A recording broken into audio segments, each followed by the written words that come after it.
오늘은 하나님의 나라를 소망하며 주님의 성탄을 기다리는 대림절 첫 번째 주일입니다.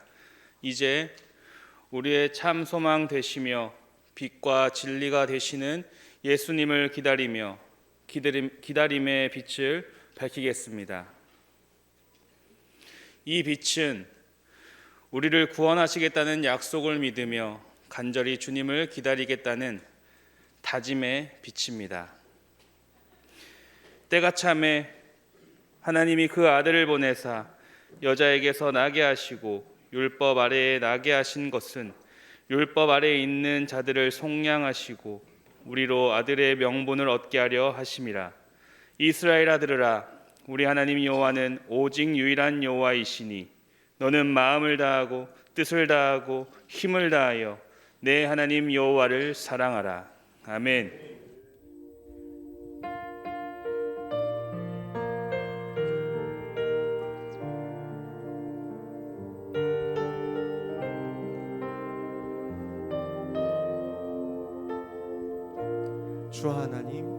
주 하나님 지으신 모든 세계 내 마음속에 그리어볼 때 하늘의 별 울려 퍼지는 데서 주님의 권능 우주에 찾네. 주님의 높고 위대하심을 내 영혼이 찬양하네. 주님의 높고 위대하심을 내 영혼이 찬양하네.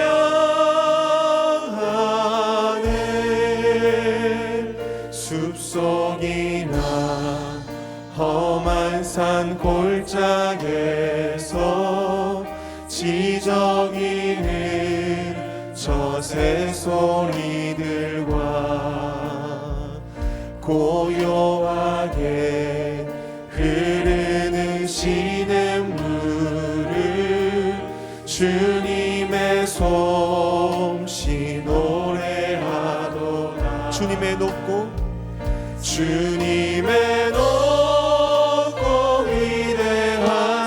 위대하심을 내 영혼이 찬양하네. 주님의 높고 위대하심을 내 영혼이 찬양하네.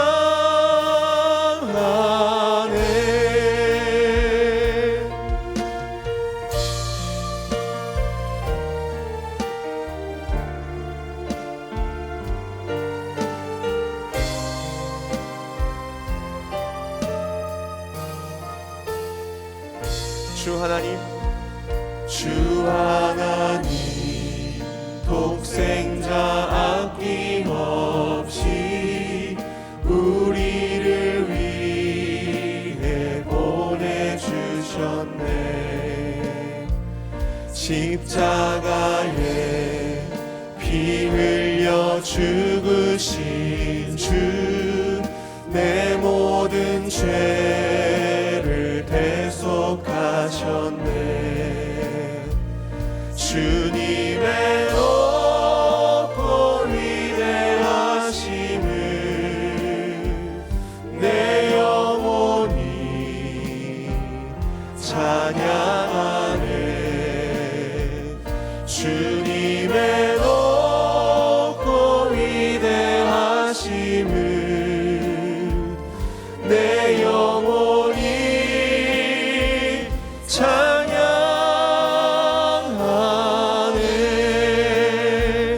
내 주 예수 세상에 다시 올 때 저 천국으로 날 인도하리. 나 겸손히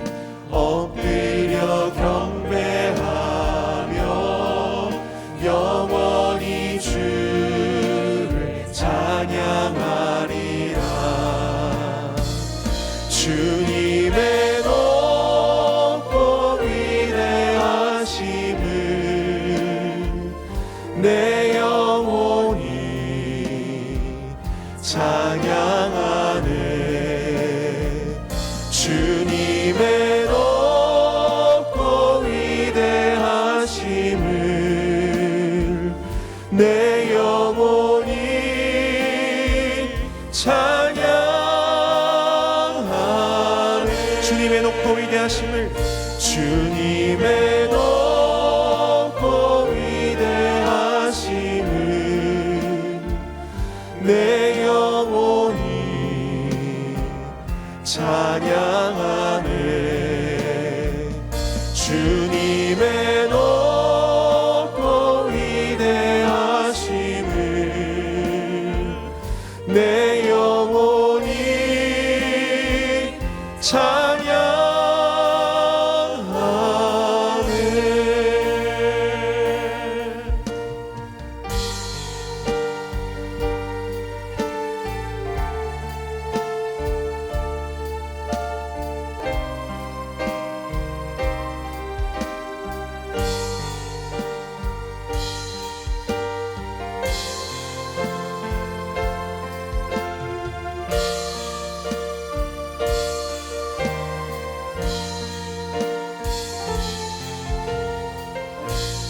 오 거룩한 밤,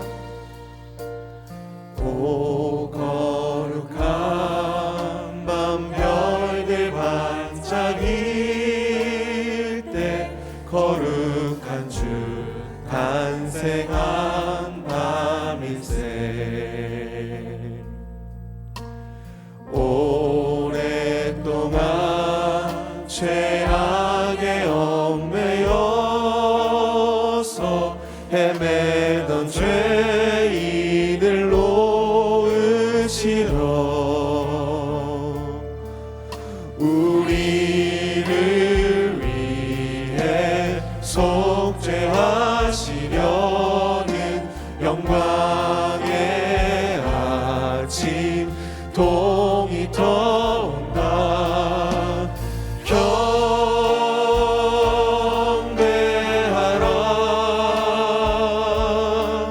천사의 기쁜 소식, 오 거룩한 밤, 주님 탄생하신 밤, 그 밤 주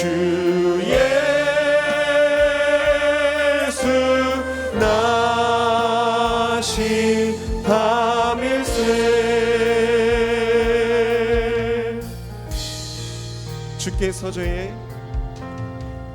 주께서 죄의 삿을 부르셨네. 감사의 찬송을 불러보세. 주님의 법은 사랑 평화로다. 우리도 다 같이 사랑하세. 영광의 찬송 함께 불러보세. 거룩한 주의 이름 찬양해. 경배하라, 경배하라.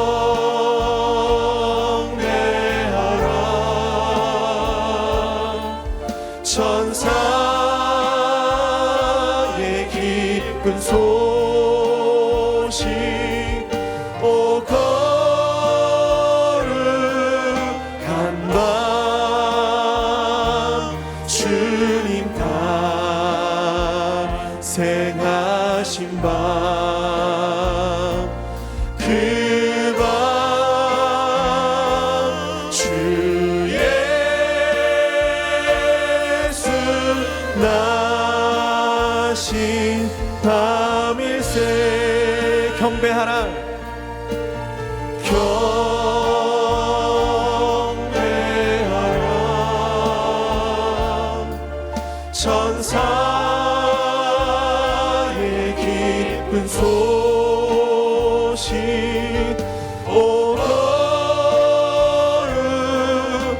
한 마음 주님 탄생하신 밤 그 밤 주 예수 나신 밤이세.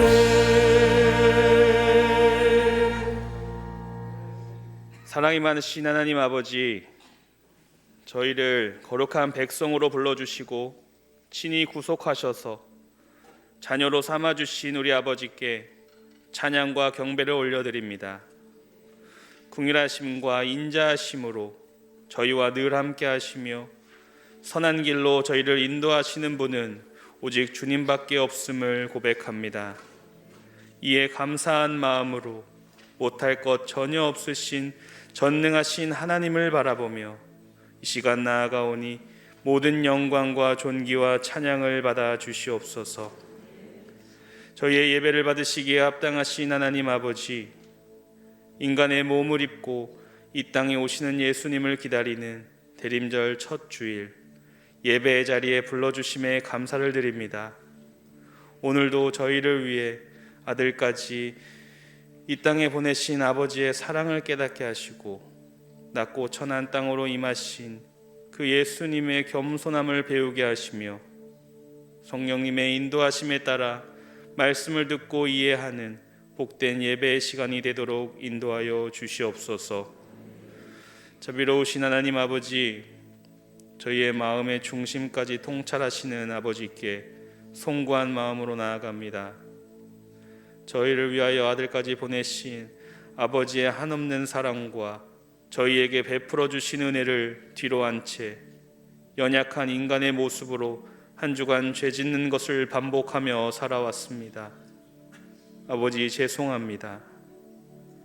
저희의 구석구석의 더러움과 죄악을 주의 보혈로 정결하게 하시옵고 주님을 바라보며 모든 죄악에서 자유하며 날마다 승리하는 주님의 자랑스러운 자녀들이 되도록 인도하여 주시옵소서. 이 모든 간구를 예수 그리스도의 이름으로 기도드리오며 이제 지난 한 주간의 일을 돌아보며 하나님과 저만이 아는 죄를 참회해 드리옵니다.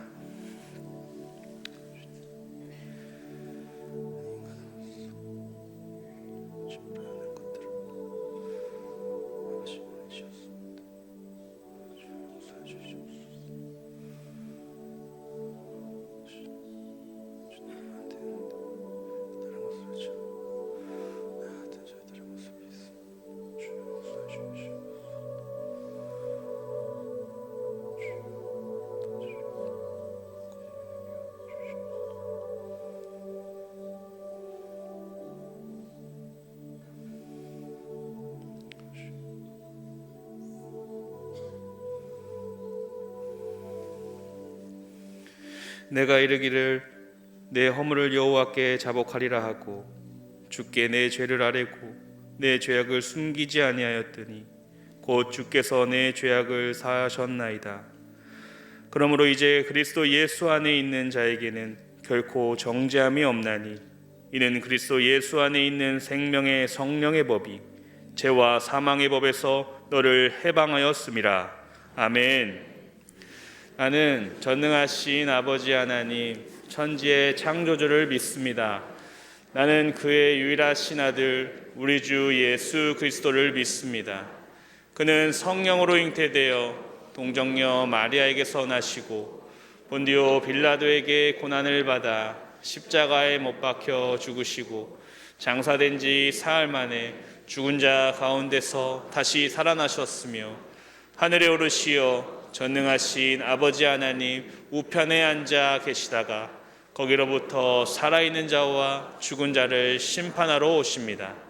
나는 성령을 믿으며 거룩한 공교회와 성도의 교제와 죄를 용서받는 것과 몸의 부활과 영생을 믿습니다. 아멘.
시험에 들게 마시고 악에서 구원하소서. 대개 주의 나라 주의 권세 주의 영광 영원히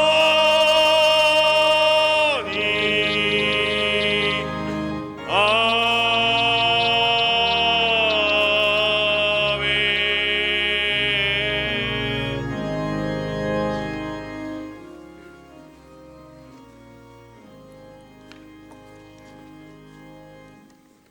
영원한 생명의 근원이 되시는 하나님 아버지, 저희들의 영혼이 하나님 아버지를 찬양합니다. 저희의 죄와 허물을 사하시려고 사랑하는 외아들을 세상에 보내시고 십자가로 저희의 죄를 감당하게 하신 그 은혜와 사랑에 감사를 드립니다. 우리 주님 예수 그리스도의 긍휼과 사랑을 기억하는 대림절 첫째 주일에 주님 앞에 나왔사오니 저희의 몸과 마음을 받아주셔서 이 예배가 온전한 산제사로 드려지게 하옵소서. 코로나19로 인하여 닫혀있던 문들이 활짝 열리게 하시고 내면의 구석구석까지 치유의 손길이 임하셔서 예배 가운데 온전히 성령 하나님과 교제하며 변화의 열매를 맺는 귀한 시간이 되게 하옵소서. 병든 자와 소외된 자를 사랑하시고 치유하시며 십자가를 향하여 묵묵히 나아가신 주님은 참으로 성결하시며 온유하신 거룩한 성품으로 위대한 희생과 헌신 그리고 순종의 가치를 보여주셨습니다. 대림절 기간 동안에 아기 예수의 탄생을 기뻐하며 완전하시고 국률하신 예수 그리스도를 더욱 닮아가는 귀한 시간이 되게 하옵소서. 전염병과 함께 살아가야 하는 두려움이 저희들 앞을 가로막아도 성령께서 인도해 주시는 주님의 자녀로서 용기를 갖게 하시며 하루하루를 운명적으로만 살아가는 무의미한 삶이 아니라 어떤 상황에 있더라도 말씀과 은혜로 충만하며 저희들을 사랑하사 끝까지 사랑하신 예수 그리스도를 온전히 닮아가는 하나님의 거룩한 자녀들이 되게 하옵소서. 충성된 사역을 통하여 한 해의 수고와 결실을 맺게 한 계절이기에 주님의 인도하심에 감사와 찬양을 드립니다. 비대면의 어려운 환경 가운데에서도 하나님의 나라와 의를 위하여 열심으로 사역을 준비하던 손길과 섬기는 마음들을 어루만져 주셔서 오직 하나님의 섭리와 은총 가운데 이루어졌음을 깨닫게 하시며 계획 하나하나마다 주님의 사랑과 은혜가 함께 하셨음을 알게 하는 감사의 시간이 되게 하옵소서. 죄인인 저희들은 스스로 힘으로 저희들의 마음을 바꿀 수가 없음을 고백합니다. 그러나 성령 하나님께서는 저희들이 어떻게 하나님께 집중할 수 있는지 알고 계십니다.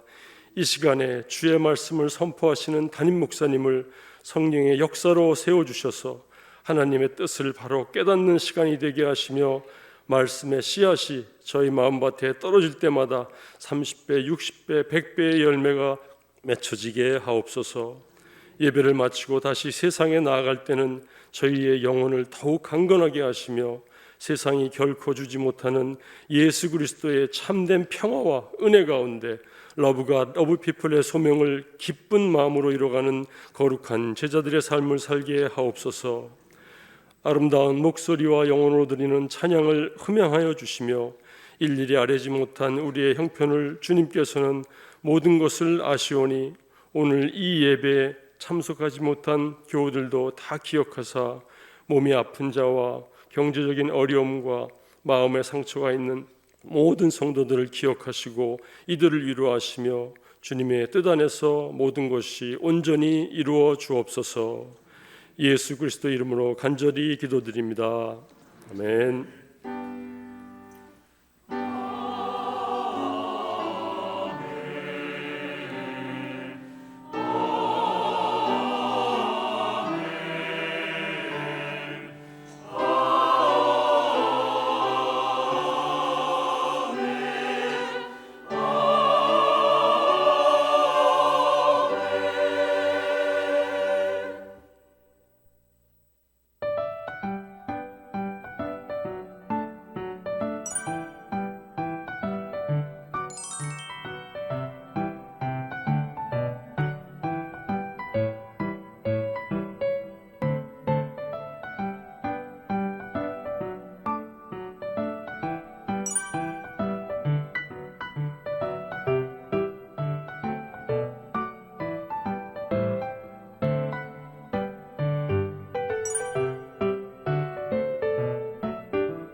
여러분 평안하셨어요? 대림절 첫 주일입니다. 드레스 코드 붉은색으로 하자고 했는데 한번 주변 둘러볼까요? 그렇게 하신 분도 계시네요. 가정에서도 여러분 드레스 코드 하셨습니까? 저는 세 가지 소품이 있는데요. 2부 찬양대에서 이 붉은 마스크 한다고 제게도 하나 마련해 줘서 제가 이거 했고요. 넥타이, 그 다음에 여기 손수건 세게 했습니다. 다음 주에는 우리 초록색인데 어떻게 한번 준비 한번 해보시죠. 우리 안에 있는 이 기쁨을 어떻게든지 간에 주님께 그리고 세상 사람들에게 드러내 보이려는 이런 행동도 주님께 기쁨이 되는 것이 아닐까 하는 생각을 합니다. 가정에서 예배하시는 교우 여러분들 다음 주에는 교회에서 뵐 수 있으면 좋겠습니다. 오늘 저녁에는 우리 성탄 점등식 있으니까 여러분들께서 시간을 내셔서 꼭 함께 참여해 주시고 또 지난 주간, 저지난 주간 성탄 점등식을 위해 여러 모양으로 준비해 주신 교우 여러분 또 교직원들께 감사를 드립니다. 그리고 평일에도 주변 사람들과 함께 교회로 오셔서 또 주의 사랑을 나누고 주님을 소개하는 좋은 기회 되었으면 좋겠고 준비한 전도지, 저 카드를 이웃에게 나누는 아름다운 절기가 되었으면 합니다. 오늘 주보 안에 2개의 간지가 있습니다. 금년도 마지막 간지입니다. 중부기도 제목 한 달 동안 우리가 해야 할 것과 또 밤참 내용이 있습니다. 마지막 가는 달이니까 우리 이번 한 달은 한번 여기 있는 내용대로 한번 해보면 좋지 않을까 생각을 합니다. 여러분 꼭 우리 함께 주님 기뻐하시는 이 일에 동참해 주시기를 바랍니다. 오후에 있을 성경 암송 온라인 오프라인 시험에도 신청하신 분들 꼭 함께 하셔서 말씀이 내 가슴 속에 있어 말씀 길을 따라 행하는 아름다운 삶을 누리시길 바랍니다. 이제 우리 찬양대가 대림절 첫 주 찬양을 준비했습니다. 우리의 마음을 담아 함께 주께 찬양을 드릴 수 있기를 바랍니다.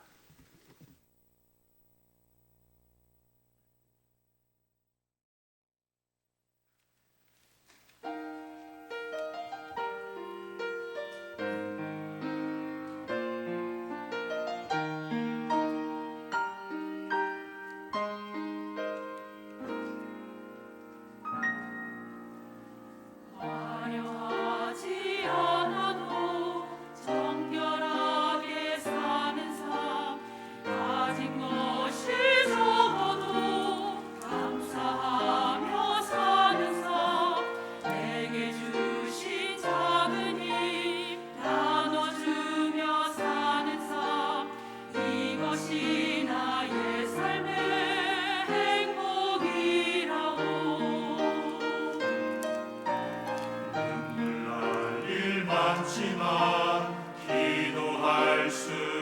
행복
네, 감사합니다.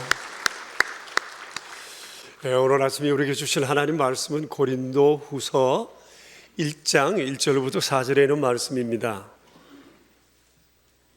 고린도 후서 1장 1절부터 4절에 있는 말씀, 살아계신 하나님의 말씀 우리 함께 받들어 읽겠습니다. 하나님의 뜻으로 말미암아 그리스도 예수의 사도된 바울과 형제 디모데는 고린도에 있는 하나님의 교회와 또 온 아가야에 있는 모든 성도에게 하나님 우리 아버지와 주 예수 그리스도로부터 은혜와 평강이 있기를 원하노라. 찬송하리로다. 그는 우리 주 예수 그리스도의 하나님이시요 자비의 아버지시요 모든 위로의 하나님이시며 우리의 모든 환난 중에서 우리를 위로하사 우리로 하여금 하나님께 받는 위로로서 모든 환난 중에 있는 자들을 능히 위로하게 하시는 이시로다. 아멘. 여러분, 고진감래라는 말 들어보셨죠? 쓰고 괴로운 일이라도 잘 견디면 나중엔 그것이 내게 절금이 된다라고 하는 이 고사성어입니다. 오늘 우리가 고린도 후서의 말씀을 보게 되었는데, 고린도 후서는 사도 바울이 고진감래의 마음으로 쓴 책이라고 할 수 있습니다. 우리가 오늘 읽은 본문에 보면 환난과 위로, 이것이 계속 교차해서 나타납니다. 내게 환난이 많았으나 하나님께서 내 삶을 위로해 주셔서 내가 오늘 여기에 있다 뿐만 아니라 오늘 또 앞으로도 주께서 함께 하시어 내 인생을 이렇게 고진감래의 아름다운 삶으로 이끄실 것이다 라고 하는 기대를 가지고 그가 오늘 이 말씀을 기록했었습니다. 당시 사도 바울은 고린도 교회의 일부 교인들로 인해서 어려움을 겪고 있었습니다. 물론 여기에서만 어려움을 겪은 것이 아니라 주께 부름받은 이후 그의 삶은 많은 고난으로 점철되어 있었습니다. 그런데 고린도 교회가 사도 바울의 마음을 아프게 한 몇 가지 이유가 있었는데, 그들은 사도 바울의 사도됨에 대해서 의심을 가지고 공개석상에서 바울을 모욕했습니다. 저 사람은 진짜 사도가 아니다. 하나님의 사랑받는 사도라면 그가 왜 고난을 당하며 왜 궁핍하며 어려움을 겪겠는가? 이것은 죄의 결과요, 죄에 대한 하나님의 심판이 아니겠는가? 그리고 나아가 심지어 사도 바울의 눌변과 그리고 외모 그리고 그에게 질병, 이것과 관련된 여러 가지 별의별 얘기로 그의 인간성을 의심하며 비난했습니다. 뿐만 아니라 이런 사람이 우리에게 가르친 이 말씀이 진짜 복음일까? 복음에 대해서 의심하기에 이르렀습니다. 세상에 우리가 살면서 겪는 여러 가지 고난이 있지만 그 중에서도 인간성을 비난받는 것만큼 우리를 고통스럽게 하는 것은 없다고 생각합니다. 그러니 이런 비난 속에 사도 바울의 마음이 얼마나 상했을까 우리가 충분히 짐작할 수 있습니다. 이런 가운데에서 바울은 고진감래의 마음으로 이 고린도 후서를 기록했습니다. 이를 보면서 이제 한 해의 끝자락에 서 있는 우리들도 고진감래의 마음으로 한 해를 마무리하고 새해를 맞으면 어떨까라는 마음을 가지고 오늘 이 말씀을 교우 여러분과 함께 나누고 싶습니다. 여러분, 오늘이 특별히 이 대림절 첫 번째 주간이지 않습니까? 믿음과 소망과 사랑의 근원이 되시는 주님이 우리와 함께 하십니다. 그러니 함께 하시는 주께서 우리의 삶을 고달프고 힘든 중에서 아름답게 이끄시고 우리에게 즐거움과 행복을 맛보게 하지 않으실까요? 우리가 이 믿음으로 한 해를 아름답게 마무리하는 할 수 있었으면 합니다.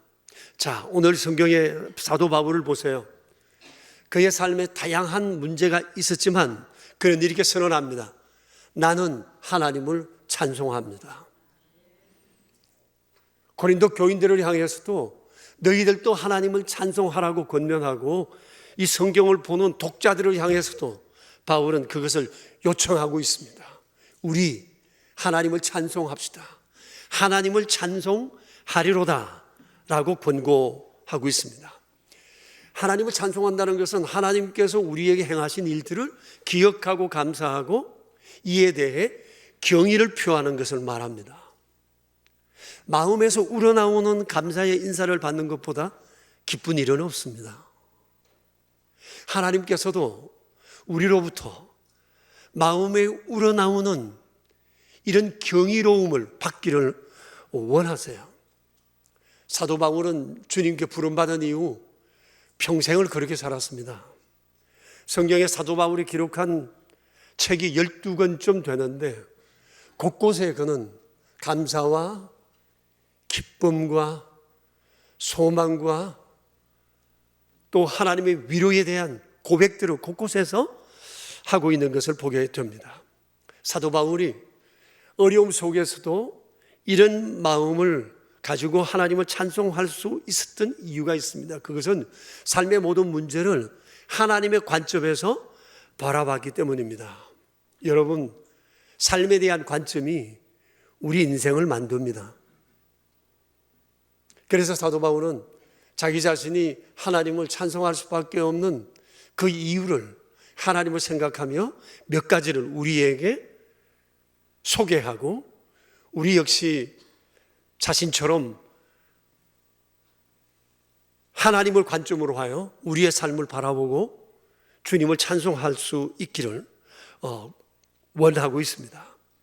사도 바울이 하나님을 찬송할 수밖에 없었던 첫 번째 이유는 하나님은 자비의 아버지이시기 때문이라고 얘기합니다. 여러분, 자비라는 말은 참 신비한 말씀입니다. 히브리어로 자비를 라함이라고 그럽니다. 라함이라는 말은 레헴이라는 단어에서 나왔습니다. 레헴은 긍휼과 자비라는 말로 성경에는 번역하고 있습니다. 이 레헴의 본 뜻은 여인의 자궁이라는 뜻입니다. 여러분, 자궁의 기능을 알잖아요. 생명을 잉태하는 곳입니다. 생명이 시작되고 생명이 보존되고 생명이 자라는 곳, 그것이 바로 자궁입니다. 무한 사랑으로 자궁 안에 있는 생명을 감싸고 필요한 모든 것들을 그곳을 통해 공급합니다. 어머니는 나의 자궁 속에 잉태된 이 생명이 온전히 자라게 하기 위해서 자신의 모든 불편을 감수하고 무한 긍휼과 무한 자비를 쏟아붓습니다. 이런 사랑 덕분에 생명이 태어나게 되는 겁니다. 바울은 지금 자신과 하나님의 관계를 레헴이라는 이 생각을 가지고 지금 이 고백을 하고 있는 겁니다. 내가 그리스도인이 되고 하나님의 자녀가 되고 사도가 되어 하나님의 은총을 입어 여기까지 올 수 있었던 것이 나의 힘과 나의 능력이 아니라 하나님의 레헴의 이 자비와 사랑, 긍휼 때문이었음을 고백하는 겁니다. 바울이 선 성경 곳곳에는 이런 얘기가 굉장히 많지만 그중에 한 곳을 여러분에게 이 시간 소개하겠습니다. 디모데전서 1장에서 이렇게 고백을 합니다. 같이 한번 읽어볼까요? 나를 능하게 하신 그리스도 예수 우리 주께 내가 감사함은 나를 충성되이 여겨 내게 직분을 맡기심이니 내가 전에는 비방자요 박해자요 폭행자여서나 도리의 긍휼을 입은 것은 내가 믿지 아니할 때 알지 못하고 행하였음이라. 우리 주의 은혜가 그리스도 예수 안에 있는 믿음과 사랑과 함께 넘치도록 풍성하였도다 라고 고백을 합니다. 한마디로 자신은 죄인 중에 괴수였지만 하나님의 레헴의 사랑이 자기를 빚어 오늘 여기에 있게 했다는 겁니다. 여러분, 디모데서는 사도 바울의 인생 말년에 기록한 책입니다. 그러니 생각해 보세요. 부름받고 지금 인생 말년에 이르기까지 바울은 이 하나님의 레헴의 자비로운 사랑을 잊지 못하고 있어요. 그걸 지금 얘기하고 있습니다. 자비의 아버지께서 나를 빚어 여기에 이르게 하셨다는 것입니다. 여러분, 이것이 어디 바울뿐이겠어요?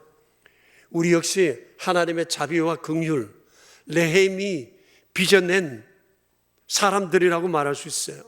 지난주에 우리는 갈라디아서 4장의 말씀을 묵상했습니다. 때가 참에 하나님께서 아드님을 세상에 보내셨어요. 이유는 죄 가운데 있는 우리의 죄를 속량하시고 우리로 하여금 자녀의 명분을 얻게 하사 하나님을 아빠 아버지로 부를 수 있게 하시기 위함이셨습니다. 여러분, 우리가 영원한 삶에 대한 소망을 가지고 살아가는 그 배경은 하나님의 철저한 자기 희생, 레헴의 사랑, 이 때문이라는 것을 우리가 잊어서는 아니 될 것입니다. 스위스의 유명한 철학자 한 분이 있었습니다. 칼 바르트라는 분이세요. 이분이 로마서 강해를 펴냈을 때 신학계에서는 핵폭탄이 떨어졌다고 할 만큼 엄청난 충격을 받았습니다. 이분이 십자가에 대해서 이렇게 묵상했습니다. 나는 십자가를 볼 때마다 두 가지가 내 생각을 한다. 하나는 내가 큰 죄인이라는 것과 또 다른 하나는 하나님의 무한하신 사랑이라는 것입니다. 사실이 그렇습니다. 십자가는 우리에게 우리가 얼마나 큰 죄인인가를 드러내 보여줍니다. 죽을 수밖에 없었던 죄인이었는데 주께서 이 레헴의 사랑으로 우리를 품으시고 우리를 구원하사 영원한 생명을 주셨다고 하는 사실입니다. 성탄은 우리에게 이런 하나님의 자비로우심을 온전히 드러내 보이는 사건이라고 말할 수가 있습니다. 그런 거로 여러분, 우리는 신앙생활 하는 동안 이렇게 빚어진 나의 존재를 끊임없이 묵상하고 나로 하여금 이러한 삶을 살도록 이끌어주신 하나님의 은혜에 감사하고 날마다 순간마다 이 은총에 대해서 경의를 표해야 합니다. 그것이 바로 찬송입니다. 입술로, 몸으로, 삶으로, 내 가진 것으로 하나님을 높여드리는 것, 이것이 우리가 해야 할 마땅한 찬송의 삶이라고 말할 수가 있습니다. 사도 바울은 나는 찬송합니다. 하나님을 찬송합니다. 왜냐하면 하나님께서 내게 이 놀라운 자비를 베풀어 주신 아버지시기 때문입니다 라고 얘기합니다. 우리의 고백이 되기를 축복합니다. 둘째는 하나님을 찬송한 또 다른 이유는 하나님께서 자신의 모든 환난 중에서 위로해 주셨기 때문이라는 거예요. 여러분, 오늘 3절 4절 같이 한번 읽어볼까요? 찬송하리로다. 그는 우리 주 예수 그리스도의 하나님이시여 자비의 아버지시여 모든 위로의 하나님이시라. 우리의 모든 환난 중에서 우리를 위로하사 우리로 하여금 하나님께 받은 위로로서 모든 환난 중에 있는 자들을 능히 위로하게 하시는 이시로다. 이 짧은 구절에 4번이나 위로라는 단어가 나옵니다. 7절까지 보면 6번이 더 나옵니다. 2절부터 7절까지 무려 위로라는 단어가 10번 나옵니다. 뭘 의미하는 것일까요? 내가 살아오는 삶 가운데 하나님의 위로하심이 너무도 많고 컸다는 거예요. 그래서 위로 이것을 지금 바울은 노래하고 있습니다. 바울의 인생 가운데 있었던 몇 가지 사례를 말씀드리겠습니다. 고린도후서 12장에 보면 이렇게 얘기를 합니다. 당시 바울에게는 심각한 질병이 있었습니다. 질병이 구체적으로 뭔지는 알 수 없지만 육체의 가시라고 그랬습니다. 사실 바울은 눈이 너무 나빠서 참으로 활동하기도 글을 쓰기도 힘든 사람이었습니다. 그리고 그의 몸엔 심각한 간질 증세가 있었습니다. 주의 종이 심각한 간질이 있었다고 생각해 보세요. 말씀을 전하다가 쓰러지고 사람들을 만나 복음을 전하다가 쓰러질 때 사람들이 바울에 대해서 뭐라고 했을까요? 정말 심각한 고민이 아닐 수가 없어요. 그래서 바울은 얘기합니다. 이 병이 내게서 떠나가기를 내가 3번이나 하나님께 기도했는데 어느 날 주께서 내게 이렇게 말씀하셨다. 내 은혜가 내게 족하도다. 이는 내 능력이 약한 데서 온전하신다.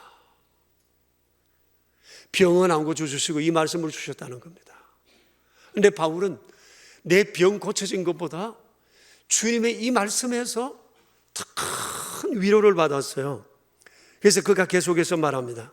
나는 이 병으로 낙심하지 않으며 애타하지 않았고 내가 쓰러지는 것을 보고 누가 나를 비난한다 할지라도 나는 주눅들지 않을 것이며 나를 향한 하나님의 사랑은 조금도 의심하지 않고 도리어 내가 크게 기뻐함으로 나의 약한 것들을 오히려 자랑거리로 삼는다고 얘기를 했습니다.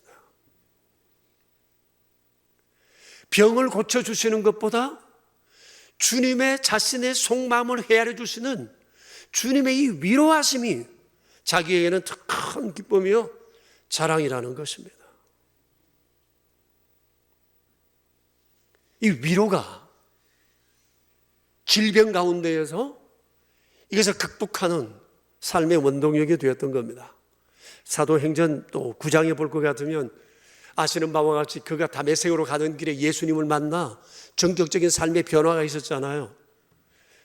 예수님을 만난 분들이 가지는 동일한 감격이 있습니다. 내 안에 있는 이 복음 전하고 싶은 마음이 얼마나 커요. 여러분 다 그러셨잖아요. 바울이 그렇게 변화되고 난 다음에 곧바로 그는 유대 형제들을 향하여 복음을 전했는데 이들이 바울을 변절자라고 하면서 죽이려 했습니다. 그들을 피해서 그리도인들에게 왔는데 그리도인들도 바울의 전력을 보고 그를 경계하고 함께 하기를 꺼려했습니다. 사면초가였어요. 어느 누구도 바울을 반겨주지 않았습니다. 얼마나 힘들었을까요? 갈 곳이 없었어요. 그때 하나님께서 유대 사회에서 존경받고 성령 충만한 바나바라는 사람을 바울에게 보내시어 그리도인 공동체와 바울 사이를 이렇게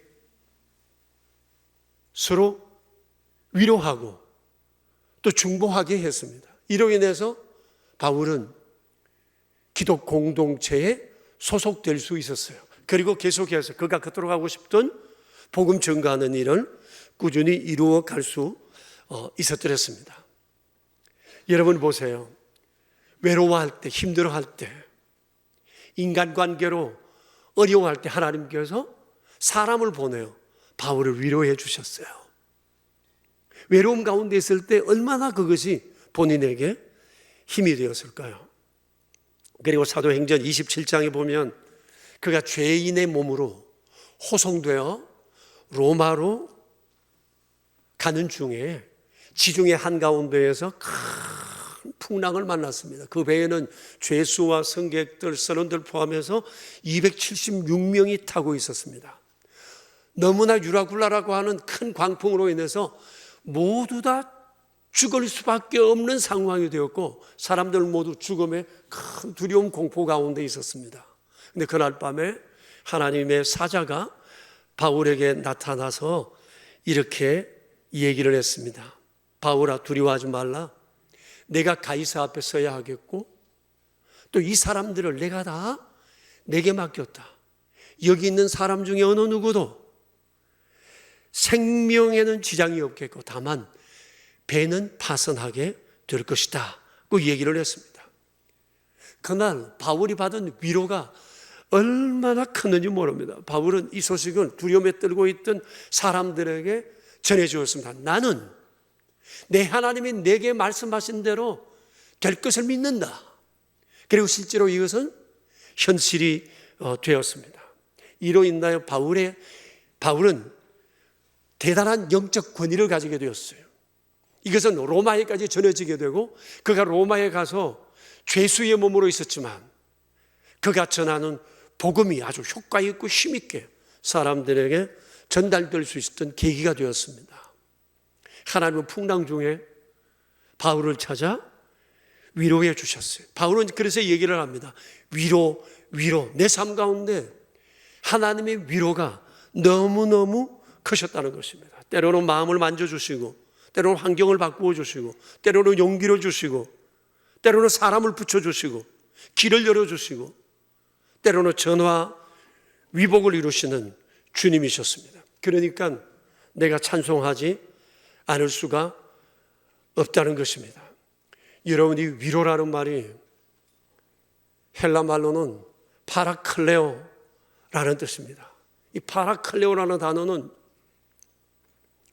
곁으로 부른다 하는 뜻인데, 그냥 이리 와 라는 뜻이 아니고, 가서 와락 끌어안고 자기 옆으로 바짝 붙여서 그와 함께 동행하고 그의 필요를 채워준다라고 하는 그런 의미예요.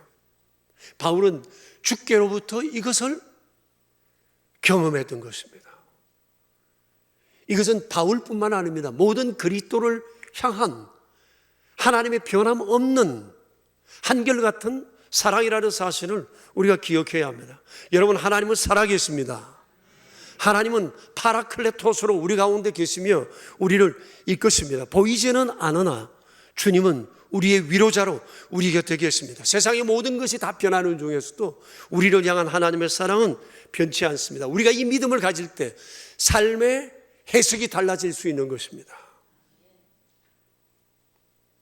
하나님을 어떻게 바라보느냐, 그것이 우리의 삶을 새롭게 바라볼 수 있는 그런 능력이 되는 것입니다. 그러므로 여러분, 힘들고 어려울 때, 괴로운 일을 만났을 때, 때로는 혼자 해결할 수 없는 버거운 일 앞에서 파라클레오로 우리를 부르시고 우리 곁에 다가오셔서 우리를 토닥이시는 하나님, 그분이 내 곁에 계시다는 사실은 우리는 하시도 잊어서는 안 될 것입니다. 바울은 이걸 경험했어요. 그래서 그는 기뻐하며 위로하시는 하나님으로 인해 하나님을 찬송할 수밖에 없다고 얘기합니다. 그리스도인은 하나님의 위로를 경험한 사람이에요. 바울뿐만 아니라 교우 여러분들께서도 사람들에게 날 위로하신 하나님, 내게 자비를 베푸신 하나님에 대해서 하고 싶은 얘기가 참 많으실 것입니다. 바울은 이것을 노래하고 있습니다. 바울이 하나님을 찬송하게 되었던 또 다른 한 이유가 있는데, 환난과 위로의 선순환 때문이었어요. 여러분 4절을 한번 보실까요? 같이 한번 읽어봅시다. 우리의 모든 환난 중에서 우리를 위로하사 우리로 하여금 하나님께 받는 위로로서 모든 환난 중에 있는 자들을 능히 위로하게 하시는 이시로다 라고 했습니다. 우리가 받는 위로로서 모든 환난 가운데 있는 또 다른 사람을 위로하는 사람 되게 하신 것 때문에 그는 하나님께 감사한다는 겁니다. 내가 환난을 만났을 때 내게 하나님은 자비와 위로해 주셨고, 또 내가 경험한 이것으로 또 다른 사람을 위로하는 도구로 서 주셨다는 것입니다. 그래서 바울의 가르침이 권세가 있었던 이유는 바로 이것입니다. 그가 하나님을 경험해 봤거든요. 그도 인생의 파란만장을 겪었거든요.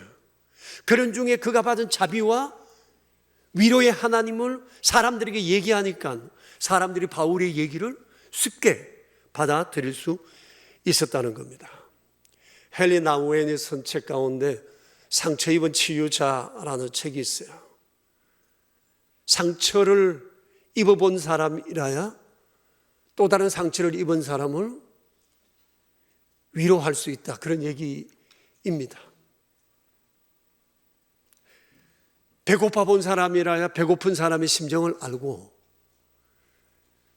심각한 병에 걸려본 사람이라야 병든 사람의 사정을 압니다. 그래야 내가 해줄 말이 있는 겁니다. 이것은 단순히 책에 적힌 것으로 얘기할 수 있는 부분이 아니라는 겁니다. 상처를 입어본 사람은 상처 입은 사람을 이해할 뿐만 아니라 그들에게 해줄 말이 많습니다. 상처는 이렇게 우리를 유익한 삶으로 이끌어준다는 거예요. 바울은 자기 자신이 상처도 많이 경험하고 환난도 경험했지만 이것으로 인해서 하나님의 서임을 받는다는 사실이 너무너무 기뻐서 오늘 하나님을 찬송한다고 얘기합니다. 여러분, TV 토크쇼가 요즘 참 많아졌죠. 많은 사람들이 여기에 패널로도 게스트로도 나오고 그러는데, 이 토크쇼에 나오는 사람들 보면 고난의 스토리가 없는 사람이 없어요. 아니, 옛날 같으면 입에 꺼내기도 어려운, 혹시나 내 속사정을 알까 싶어서 부끄러워 함부로 말할 수 없었던 얘기임에도 거기 나오는 사람들은 스스럼 없이 얘기합니다. 그리고 시청자들은 그들의 얘기를 통해서 위로를 받습니다. 그래서 이런 환난과 고난과 실패의 쓰라림을 경험하지 못했던 사람은 이런 토크쇼의 게스트로 부름을 받지를 못합니다. 여러분, 예능 프로 좋아하세요? 뭘 보세요? 저는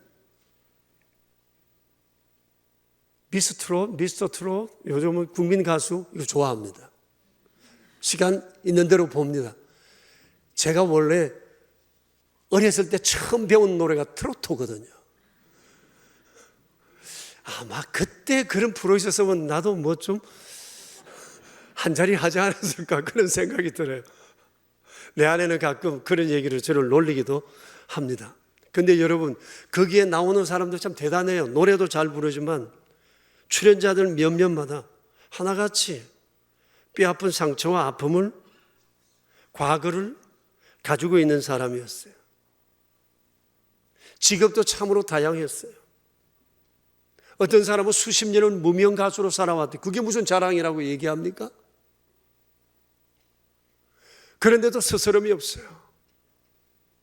실패하고 누구도 알아주지 않았지만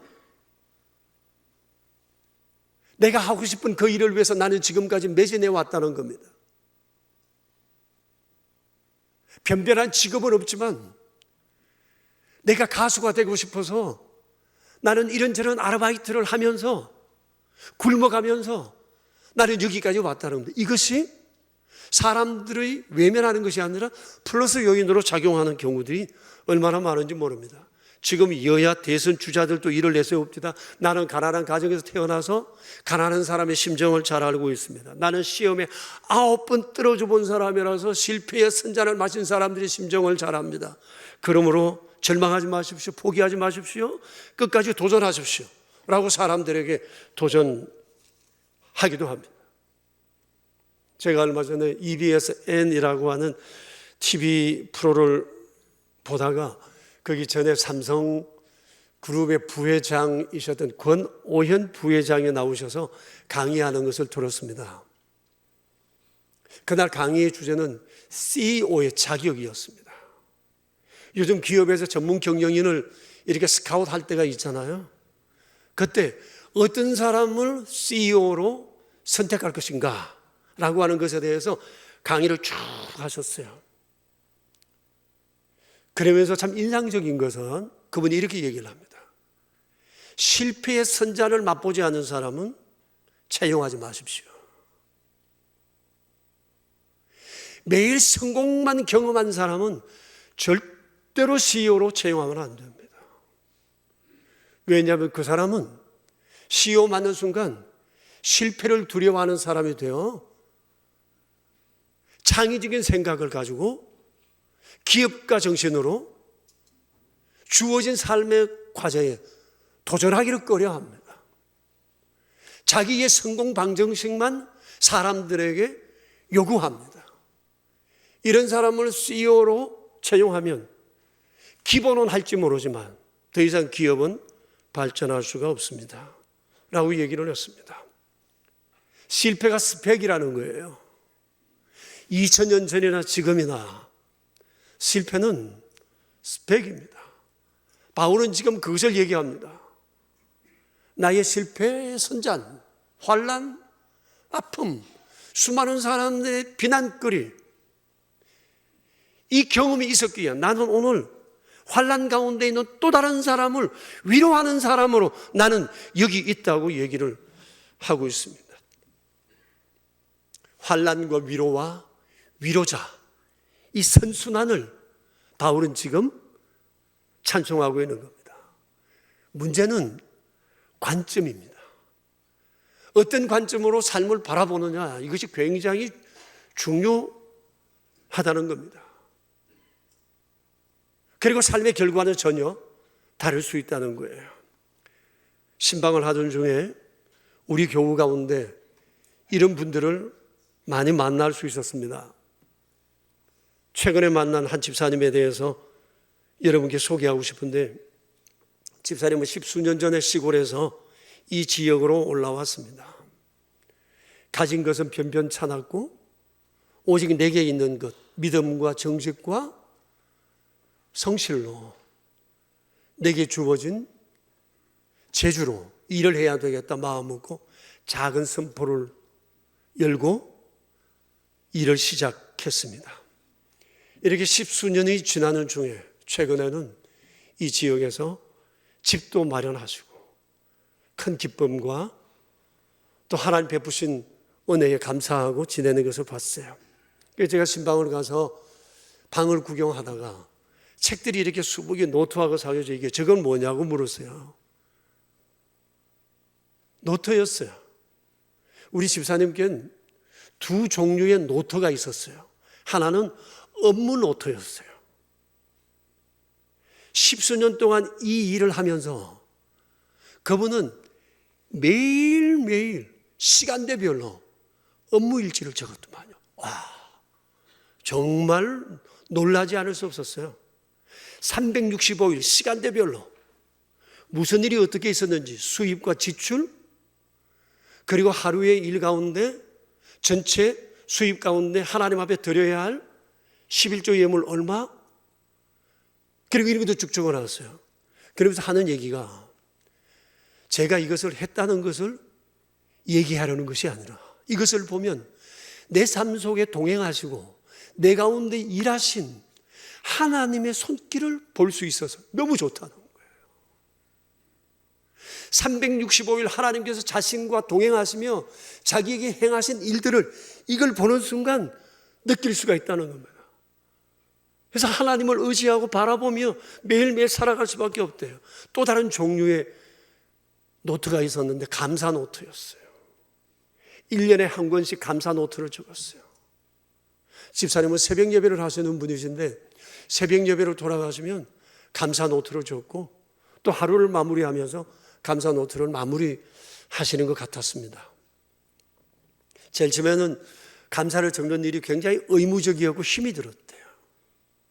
그래도 불구하고 계속해서 감사를 적어가는데 얼마 지나자 감사는 매우 자연스러워졌고 감사할 거리가 너무 많아서 매일매일 감사 노트 한 페이지를 감사로 가득 채운다고 그래요. 그래서 제가 미안하지만 한번 감사 노트를 봤으면 좋겠다 그래서 제가 봤더만 구구절절 얼마나 구체적으로 하나님과의 교제를 거기에 빼곡히 적어놨는지 모릅니다.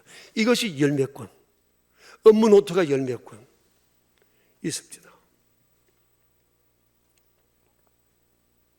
지금도 그렇게 살아왔지만 앞으로도 이렇게 살아갈 거라고, 하나님 바라보고 하나님 안에서 사는 삶이 얼마나 즐거운지 모른다고 눈물을 걸성이며 그런 얘기를 하시더라고요.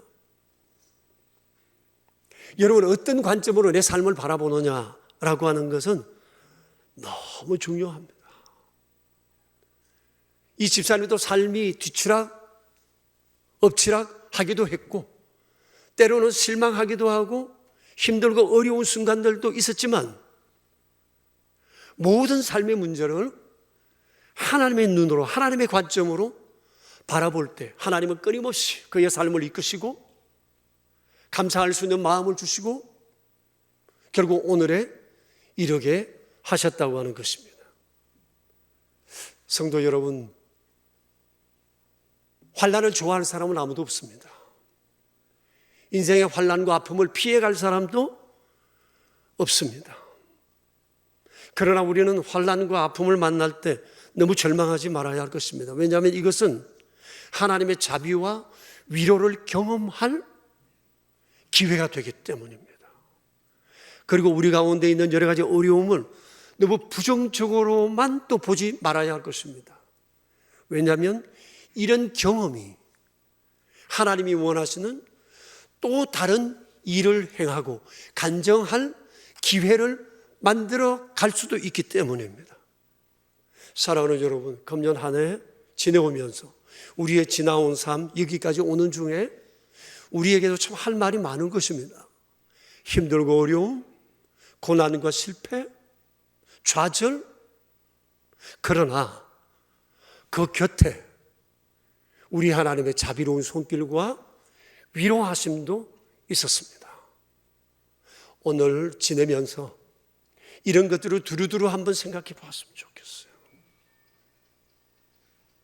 그리고 내 삶 속에 여러 가지 고난, 그것을 하나님의 시각으로 다시 한번 바라보고 하나님의 자비와 위로하심이 오늘 내 삶을 여기까지 이끌었다는 사실을 다시 한번 확신하고 우리의 남은 삶을 그렇게 믿음으로 치열하게 살아내는 우리 모두가 되기를 축복합니다. 우리 함께 기도합시다. 자기 자신을 한번 돌아봅시다. 그래가 2분 정도 기도합시다. 힘들고 어려우셨죠? 없는 사람 아무도 없어요. 그러나 그런 중에 나를 오늘까지 이끄셨던 것은 하나님의 레헴, 이 자비와 긍휼이지 않았을까요? 순간순간 주의 위로하심이 다양하게 우리에게 있지 않았습니까? 여러분, 이거 생각하고 우리 오늘도 감사하고 주님을 찬송해야 돼요. 어떤 관점에서 인생을 바라보는가, 이것이 우리의 미래의 인생 색깔을 결정합니다. 우리 이 시간 주님 앞에 이거 생각하면서 기도했으면 좋겠습니다. 한 2분 정도 기도하겠습니다. 주님, 우리의 연약함, 우리의 부족함, 우리의 죄들, 주님,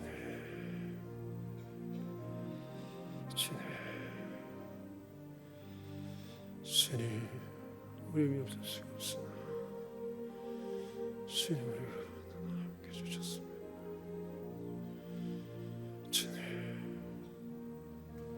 주님의 자비로 일어났으며 우리로 사며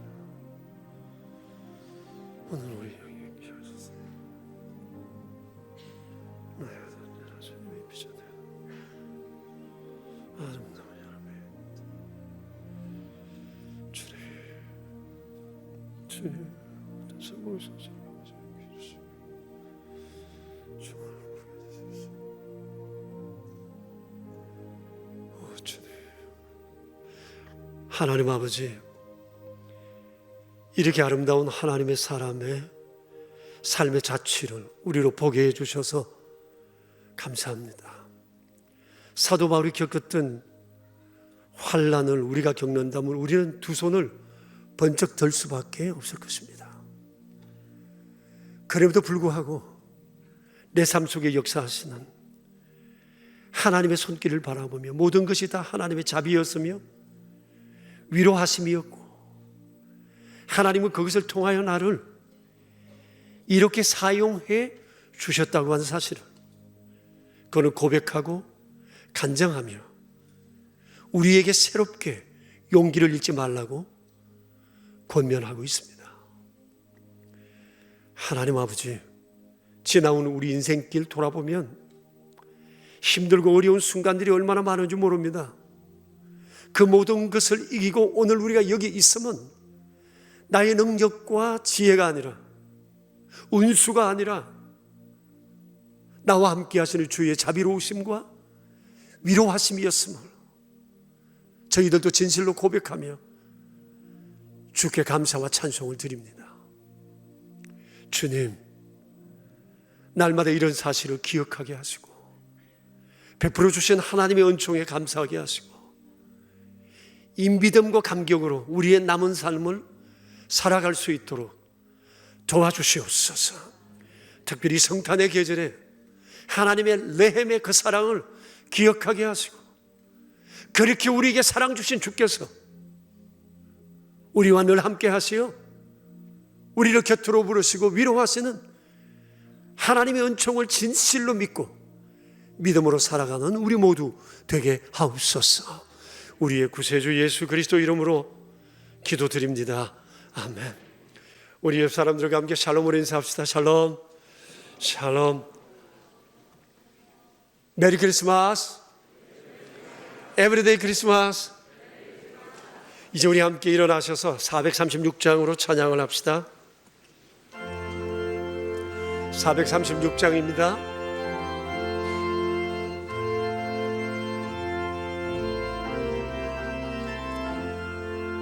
나 이제 주님의 새 생명 얻은 옛것은 지나고 새 사람이로다.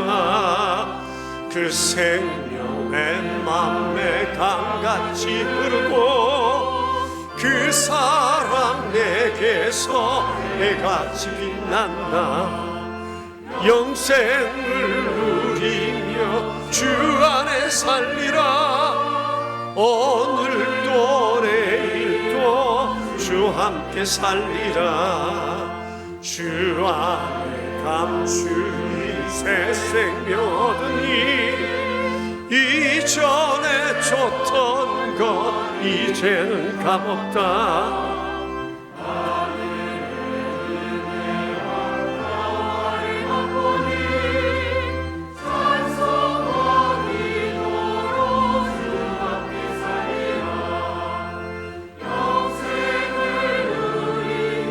주 안에 살리라. 오늘도 내일도 주 함께 살리라. 산천도 초목도 새 것이 되었고 죄인도 원수도 친구로 변한다. 새 생명 얻은 자 영생을 누리니 주님을 모신 마음 새 하늘이로다. 영생을 누리며 주 안에 살리라. 오늘도 내일도 주 함께 살리라. 주 따라가는 길 험하고 멀어도 찬송을 부르며 뒤따라가리다. 나 주를 모시고 영원히 살리라. 날마다 섬기며 주 함께 살리라. 영생을 누리며 주 안에 살리라. 오늘도 내일도 주 함께 살리라. 하나님 아버지, 오늘 말씀과 그리고 또 찬송을 부르며 우리를 향하신 하나님의 사랑이 얼마나 크신가를 다시 한번 생각하고 마음의 새로운 다짐을 할 수 있어 감사를 드립니다.